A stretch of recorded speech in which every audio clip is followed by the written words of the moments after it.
देखी एक साली अपना जीजा से फोन से देखा का कहती है।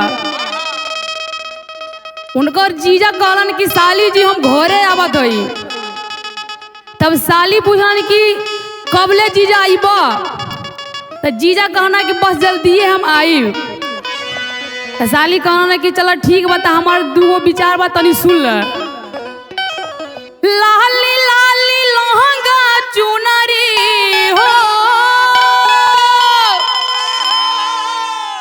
अरे लाली लाली लहंगा चुनरी, लाली उठा लाली लेके आवा हाली। जीजा बोला तानी छोटा की साली लेके आवा हाली।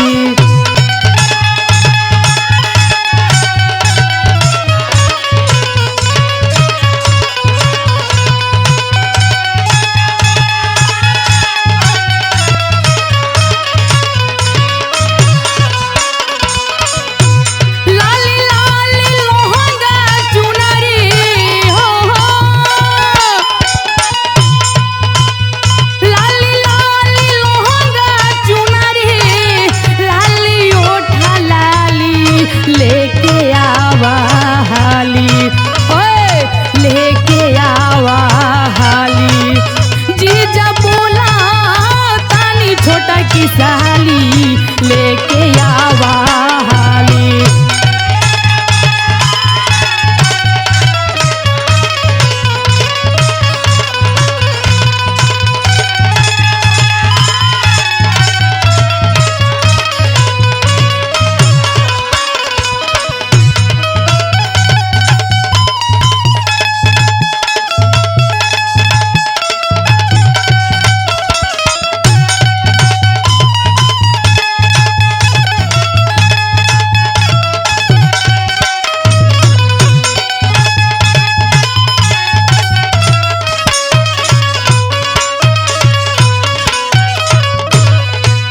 लड़किया गाली देखा आओ का गले का यह तनी सुना।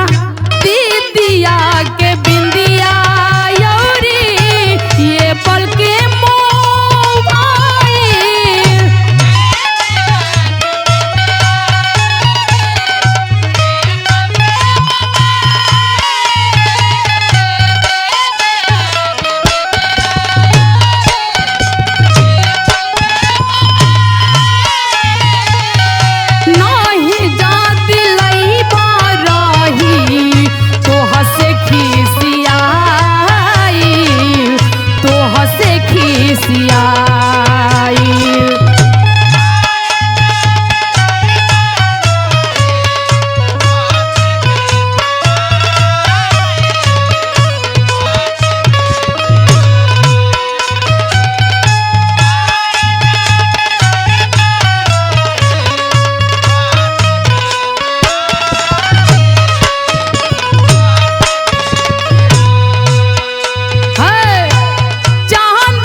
हमार बात तनी सुना, तोहर अलगे व्यवस्था करके रखो।